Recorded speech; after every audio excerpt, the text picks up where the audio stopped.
بنی اسرائیل کا ایک جوان اپنے بچے کے ساتھ سیر و سیاحت کے لیے نکلا. اس کے ہاتھ میں اس کے چھوٹا سا بچہ اٹھایا ہوا ہے اور وہ بچہ اپنی توتلی زبان سے اس سے کچھ باتیں کر رہا ہے. ادھر اللہ کے نبی حضرت موسیٰ علیہ السلام اللہ جل مجد الکریم کی بارگاہ میں عرض کرتے ہیں کہ یا رب العالمین، بس یہ روایت بڑی سننے والی ہے، دل کے کانوں سے سنیے گا. میں چاہوں گا کہ میری ملت کے ایک ایک بچے کو یہ روایت یاد ہو کہ ادھر حضرت موسیٰ علیہ السلام اللہ کی بارگاہ میں عرض کرتے ہیں کہ یا رب العالمین، میری اتنی بڑی امت ہے، سب سے بڑی امت نبی پاک کی امت ہے، پھر اس کے بعد حضرت موسیٰ علیہ السلام کی امت ہے. عرض کرتے ہیں دوسرے نمبر پر حضرت موسیٰ علیہ السلام کی امت ہے. حضرت موسیٰ علیہ السلام اللہ کی بارگاہ میں عرض کرتے ہیں یا رب العالمین، اس پوری کائنات میں اتنی بڑی امت میں میری اس امت میں سب سے بڑا گناہگار کون ہے؟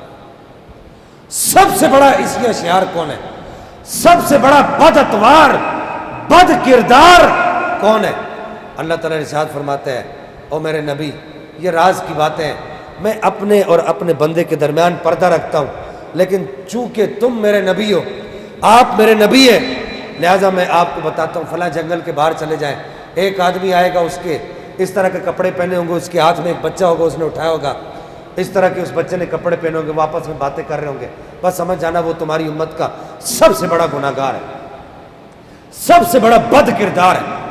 اس سے بڑا گناہگار تمہاری امت میں کوئی بھی نہیں. حضرت موسیٰ علیہ السلام جاتے ہیں، دیکھتے ہیں وہی آدمی اپنے ہاتھ میں وہ بچے کو اٹھایا ہوا آ رہا ہے.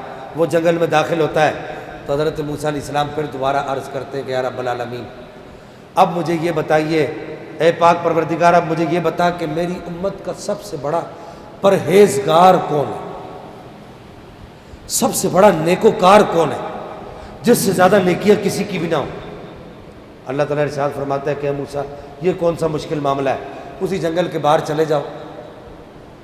تھوڑی دیر کے بعد ایک آدمی آئے گا، اس طرح کے کپڑے پہنے ہوں گے، اس کے ہاتھ میں اس طرح ایک بچہ ہوگا اور وہ آپس میں باتیں کر رہے ہوں گے، وہ تمہاری امت کا سب سے بڑا نیکوکار ہے، سب سے بڑا پرہیزگار ہے. حضرت موسیٰ علیہ السلام وہیں جاتے ہیں، جا کر کھڑے ہوتے ہیں، دیکھتے ہیں تھوڑی دیر کے بعد وہی نوجوان اور وہی بچہ باہر آتا ہے اور اس نوجوان کی آنکھوں سے آنسو ٹپک رہے ہوتے ہیں. حضرت موسیٰ علیہ السلام اللہ کی بارگاہ میں عرض کرتے ہیں یا رب العالمین، یہ عجیب معاملہ ہے، یہی آدمی سب سے بڑا پرہیزگار ہے، یہی آدمی سب سے بڑا گناہگار ہے، یہ عجیب معاملہ ہے، تیری عجیب حکمتیں سمجھ سے بھرا ہے، مولا مجھے بھی تو سمجھا معاملہ کیا ہے. اللہ تعالیٰ ارشاد فرماتا ہے کہ اے موسیٰ، دراصل معاملہ یہ جو اس کے ہاتھ میں چھوٹا سا بچہ ہے، اس نے پہلے باہر کی دنیا نہیں دیکھی تھی. یہ بچہ جب باہر نکلا تو اس نے بڑے بڑے درختوں کو دیکھا، دیکھ کر پوچھا ابا جان، اپنی توتلی زبان میں پوچھا ابا جان یہ کیا ہے؟ بچہ کیا کو تیا کہتا ہے نا، ابا جان یہ کیا ہے؟ کہا یہ بیٹا یہ درخت ہے. کہا ابا جان اتنے بڑے بڑے درخت؟ کہا اس سے بڑی بھی کوئی چیز ہے؟ تو کہا ہاں بیٹا اس سے بڑے یہ پہاڑ ہے. کہا ابا جان اس سے بڑی بھی کوئی چیز ہے؟ کہا بیٹا یہ زمین ہے. کہا ابا جان اس سے بڑی بھی کوئی چیز ہے زمین سے بڑی؟ کہا بیٹا آسمان ہے. کہا ابا جان آسمان سے بڑی بھی کوئی چیز ہے؟ کہا بیٹا اللہ تعالیٰ کا عرش ہے، اس سے بڑی بھی کوئی چیز ہے؟ تو اے موسیٰ جب اس نے یہ کہا، بات بڑی طویل ہے، میں آپ کو مختصر عرض کر رہا ہوں، بات بڑی طویل ہے.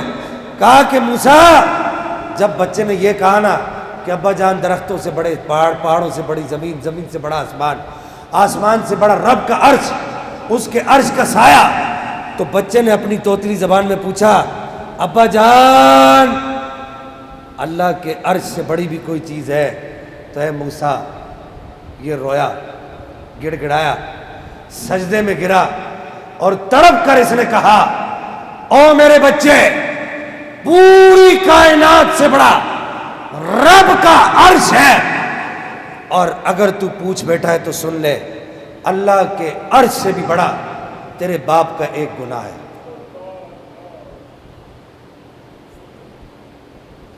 تیرے باپ کا ایک گناہ ہے جو پوری کائنات سے بڑا ہے. بچہ توتلی زبان سے والد سجدے میں ہے، باپ سجدے میں ہے، اور روتے ہوئے کہہ رہا ہے بیٹا تیرے باپ کا گناہ بڑا ہے، تیرے باپ کا گناہ بڑا ہے، تیرے باپ کا گناہ بڑا ہے. بچہ توتلی زبان سے پوچھتا ہے، کہتا ہے ابا جان پوری کائنات سے بڑا آپ کا گناہ ہے، آپ کے گناہ سے بڑی کوئی چیز ہے؟ یہ روتے ہوئے کہتا ہے بیٹا پوری کائنات سے بڑا تیرے باپ کا گناہ ہے، لیکن تیرے باپ کے گناہ سے بڑی تیرے باپ کے رب کی رحمت ہے۔ اے موسیٰ، اس کا یہ رونا، گڑ گڑانا، تڑپنا پھڑکنا ہمیں اتنا پسند آیا، اتنا پسند آیا، جب یہ اس جنگل کے اندر داخل ہوا تو سب سے بڑا گناہگار تھا، لیکن اس کے 2 آنسوؤں نے اسے تیری امت کا سب سے بڑا نیکوکار بنا دیا۔